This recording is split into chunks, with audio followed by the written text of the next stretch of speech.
Hi, my name is Alex Russo, and I'm a fourth-year Psychology and Social Behavior and Criminology Law and Society student here at UCI, and I'm here today to talk to you about cybersecurity and how the progression of information warfare has progressed in the 21st century into the digital age. So let's go ahead and get started. So the first question that we have to ask ourselves, I think, is what is cybersecurity? What do we classify as cybersecurity? And we can say that cybersecurity is the state of being protected against the criminal or unauthorized use of electronic data or the measures taken to achieve this. So if we break this down, the first definition just talks about the state of being protected, and the second definition just talks about the actions that lead to protection. And we can think of these like two-step password protection processes like Google has. So we sign in with our email, press enter, and then we sign in with our password and press enter, right? We'll talk a bit more about these in just a little bit. So information in the 21st century is shared faster than ever. We use things like emails, texts, Snapchats, Dropbox. We use all of these to send information from one place to another in the blink of an eye, right? And this is great because we're more able to communicate with people from really far away. We're better able to make plans in quick time. But this can also be negative because people who want access to the information, who shouldn't necessarily have access to the information, are also able to quickly get access to this kind of secure information that we want to keep private, right? So the pro is that we have all of these things that we can share really quickly, but the con is that people can steal it just as quickly as we share it, right? So can you as students think of ways that you could be victimized through cyberspace, or even your parents?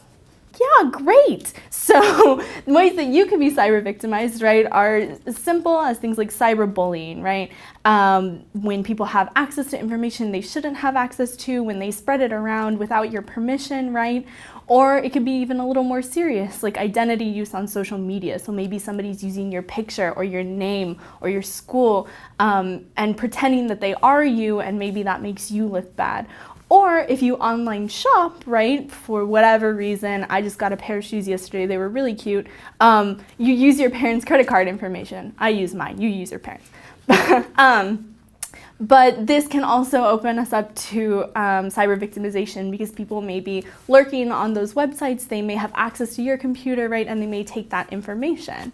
So these are the ways that you could be victimized. And if we look maybe a little bit bigger, such as with ways your parents could be victimized, is through identity theft. So I think we've all heard this term used. It's when people have access to your social security numbers, your emails, your passwords, all these kinds of things. They may do things like open credit cards in your name or all sorts of other bad things, right, that we don't want them to have access to. And again, like credit card information use. So in Target in 2013, there was this mass hack. It was almost, I think it was around Christmas time. And what happened was these hackers had all of Target's credit cards that they had run from the past couple months, and everybody had to get new credit cards because they didn't know who had been victimized by this, right? So this was an example of a mass attack on a lot of different people through just one simple service, right? Swiping your card at Target, which was very, very dangerous, and we all had to get new credit cards, right?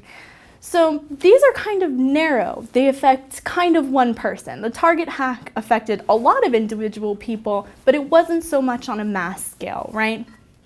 But do you think that cyber victimization can be used to harm more than just individuals? Could it be used for even bigger harm? Let's see if you can come up with some ideas. Yeah, great. One thing that we'll talk about today is cyber warfare, which is kind of the biggest mass attack that we can use cyber information for, right? But before we do that, let's kind of pause and get a handle on some definitions. So we've already talked about things like cybersecurity, information, right, and all these kinds of things. But let's define some things that have been around for a little while, some things that we're looking at today, and some things that may come around in the future. So first of all, we're going to talk about information warfare. Now, information warfare is nothing new. It's been going on for so long, and it's just actions taken to either get information from other people that maybe they didn't want you to have, or protecting your own information so it doesn't fall into the wrong hands, or using information that's false in order to make your enemies think one thing while you're actually doing another, right? And this doesn't have to use any sort of technology. People have been engaging in information warfare for as long as we can remember, and we'll look at an example in just a minute. Cyber warfare does involve technology, and it's the use of information that we've taken through cyber means in order to disrupt the activities of a state or organization or a group of people. And especially we kind of think about it as attacking information systems used for strategic or military purposes. And we'll get into some examples. So cyber warfare is kind of like information warfare, but it uses technology. And the last term we're going to define, we won't really talk about it, but we should define it anyway, as hacker warfare, which is just when individual people who may not be affiliated with a government or any other sort of system use their computers or their access or their knowledge of how to code or things like that in order to enter computer systems or emails or other things without barriers, right? And I know what you might be thinking, I don't understand how these all fit in together, but that's okay because I prepared a whole chart for you to show you. So we can see that information warfare is like a parent term. It's the big umbrella which everything else falls under, right? And information warfare, just think of it as the exchange of information, no matter what means we use to get it, right? Under information warfare, we have what we would call cyber warfare, and then we have things like espionage and deception and all these other cool words that can be used for a lot of harm, right? And then under cyber warfare are things like hacking, signal jamming. We'll define these in a little bit. Under espionage are more physical things that we can do. We can send people in, or we can plant viruses or things like that by physically putting them somewhere. And then deception is just using information in a different kind of way in order to falsify, whether it be information or files or what have you. And now I know what you're thinking, the title of this presentation is Cybersecurity, and where is it on this platform? Well, I'll tell you, cybersecurity is the way that we protect ourselves from cyber warfare. So it's kind of a separate idea. It's not the warfare itself or the use of information itself. It's protecting us from the use of this information. And that's where we have to make the distinction. So now that we have a bit of a better handle on some of the definitions and where they all fit in, let's talk about information warfare and how it's been used in the past. So this is a very, very old quote. He says, "All war is based on deception." And in fact, this is from the 5th century BC by Mr. Sun Tzu, who wrote The Art of War. This is a very long time ago, right? And all he's talking about is information warfare. And like I said, it's been used for a long time. This is nothing that's new to us. Espionage, surveillance, even things like propaganda or radio signal jamming, we can consider all of these information warfare, even though some of them don't use technology at all, or some of them could use technology but don't have to use technology, right? So espionage, we think of these as like James Bond, like Mr. and Mrs. Smith, people going in and they have a mission to accomplish. They don't let anybody know that they're the spies that are infiltrating the system, right? It's been a big business for a really, really long time, but it became kind of problematic because it required people to physically go in behind boundaries into the enemy's territory in order to carry out their job, right? Which can be kind of difficult or can be kind of problematic if you get caught. Propaganda, we can think of like Nazi Germany, when the Nazis used propaganda to spread all of this information that the Jewish people or the minority communities in Germany, they called them things like cockroaches and dehumanized them, even though they were people just like everybody else, right? Another kind of funny one that I like is that Alexander the Great, he would actually leave oversized helmets and armor in the battlefield when he left so that enemies who came to either pick up like weapons or go tend to the wounded, they would think that Alexander the Great's army was giants, right? And this is a form of deception, but it's also, we can consider it a form of propaganda. It's spreading of false information, right? Radar was first used in World War I, and basically we can think of this like playing hide and seek and knowing where our opponent is. The U-boats that the Nazis used, American ships and Allied ships would use their radar to find where the U-boats were.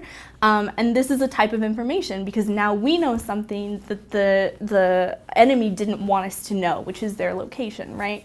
And then lastly, we can talk about jamming an opponent's radio signal.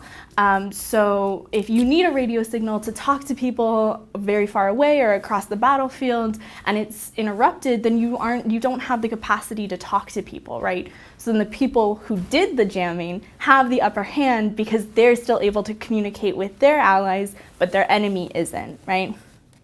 All of these are ways in which information has been used destructively. But cyber warfare can be so much more destructive than just exchanging information or giving false information, right? So we have this video that I would really like to show you, and I think it puts it into perspective just how big cyber warfare can get and how out of hand it can get so quickly. I'll pause there. Okay, so from this video we can see bigger ramifications, right? Using a remote access controller to stop the pacemaker of a leader who's giving a speech, right? And then that country is left without a leader, or shutting down an entire power grid, right? These are things that theoretically could happen. They haven't happened yet that we know of, but they're big ways that cyber information can be used to kind of destroy something from the inside out. So like we said, right? Information is so quickly exchanged that it can be used for all manner of things, good and bad. And governments have used cyber warfare in the 21st century to do things like gain profit, right? To sway politics, to spread news about their opponent that wasn't true, to gain military advantages, deceive other nations, all of these kinds of things, right? Governments can engage in cyber warfare in so many different ways. The possibilities are so broad. And this can directly affect you, even though you may not think of it, right? If another nation decided to hack into America's electrical grid, they could shut down all of America's power, all of America's way to communicate in the blink of an eye, right? And that affects you directly because it affects our government and affects the way that we can exchange information with each other and with people outside of our country. Or think about if America tried to hack into another nation's phone system, right? And our government could face criminal charges for this. Something interesting is that even though people are so scared of this cyber warfare and people are so worried that some government or some individual will use this for terrible, terrible means, there is no legislation anywhere on any books, not even the United Nations has addressed this, on how to address a cybersecurity attack, which is kind of scary because if a cybersecurity attack were to take place, who would be responsible for it, right? Would it be the whole entire government? Would it be the government's leader, the one who ordered somebody to push the button? Or would it be the person who pushed the button themselves? Maybe the hacker who coded the program?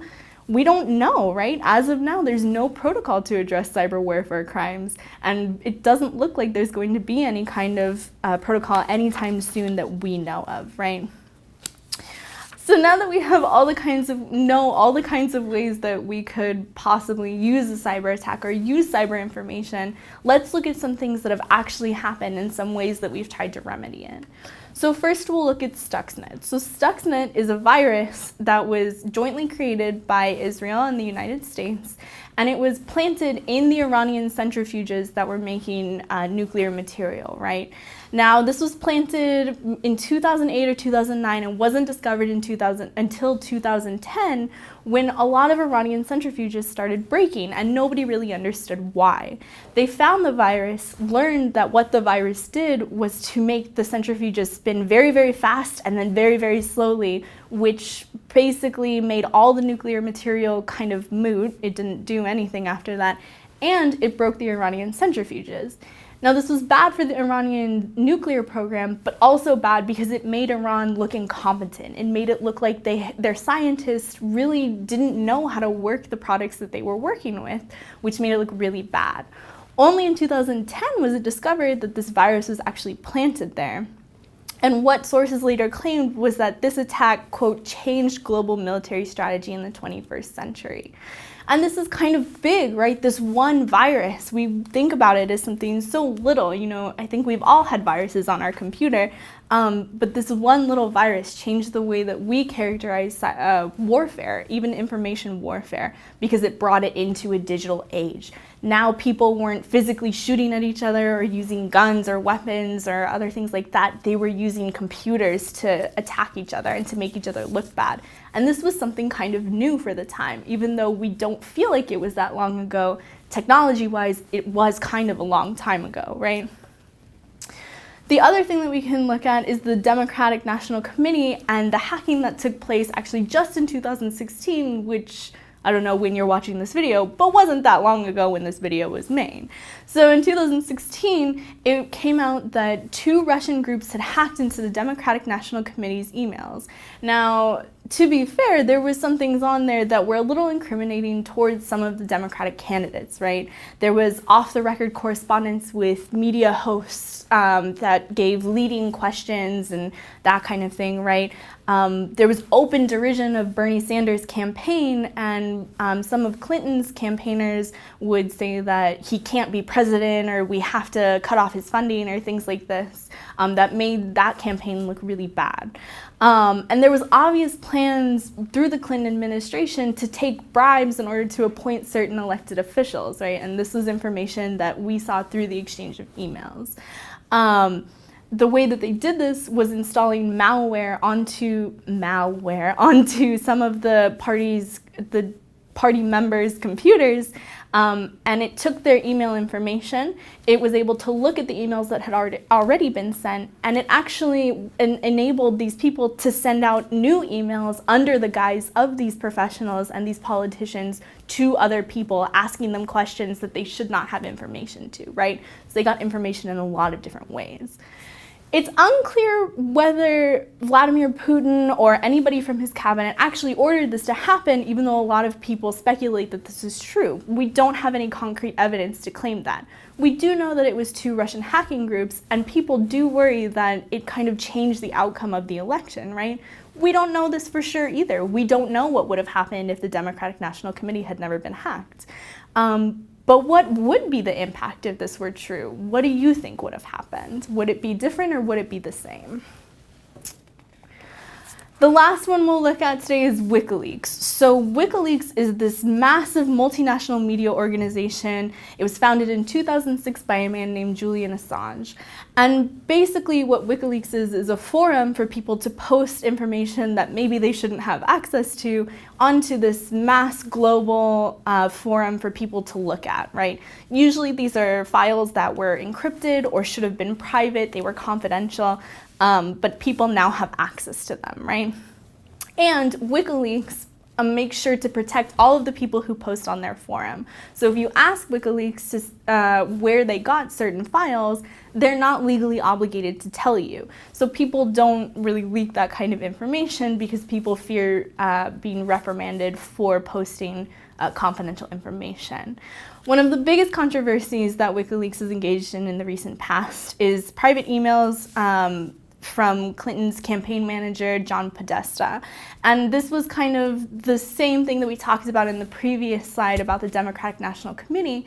And John Podesta's email had a lot of the same things, including an email that clued Clinton into one question that would be asked. That was a very difficult question to answer the next day at one of the town hall meetings, which all those questions should be kept confidential.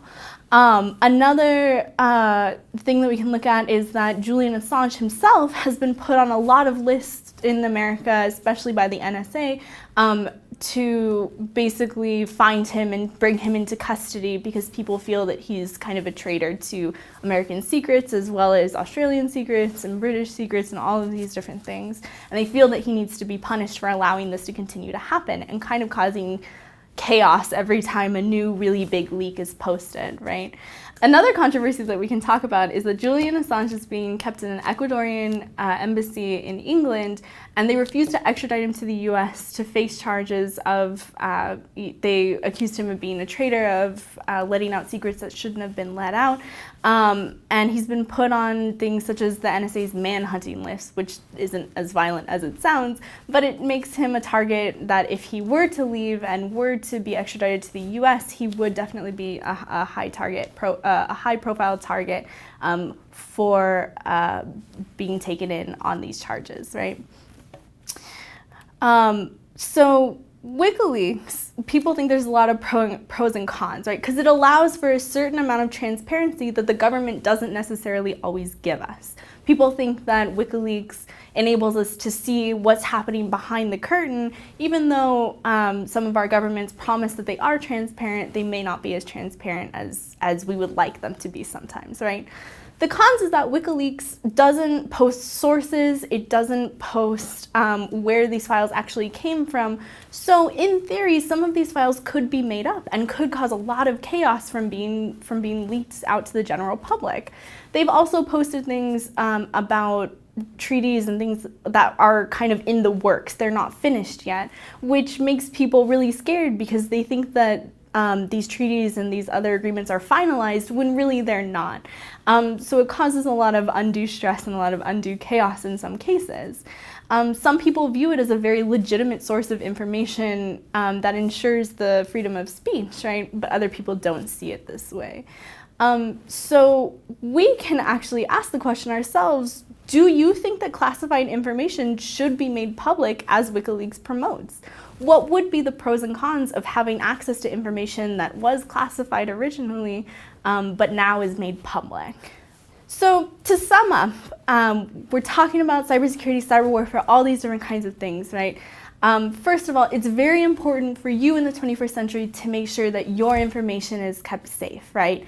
A lot of tips that we can use to assure this is making sure that sites you use have two-step passwords, making sure that you don't click links to emails that you aren't really sure where they came from or if they came from a certain person. Always making sure to log on secure networks and all these kinds of things, right? Because like I said, information is shared faster than ever, and it allows it to be go into the wrong hands to be used for the wrong types of reasons, right? What we also need to make sure we look out for is that cyber information can be used for things much bigger than ourselves. We talked about cyber warfare and all the ramifications of it. And you, as students and consumers of information, need to make sure that the sources that you get your information from are legitimate sources and can be used for the best possible information that you could possibly take from it. Thank you guys for listening today. I hope you guys learned something and enjoyed this a little bit. I'll see you next time.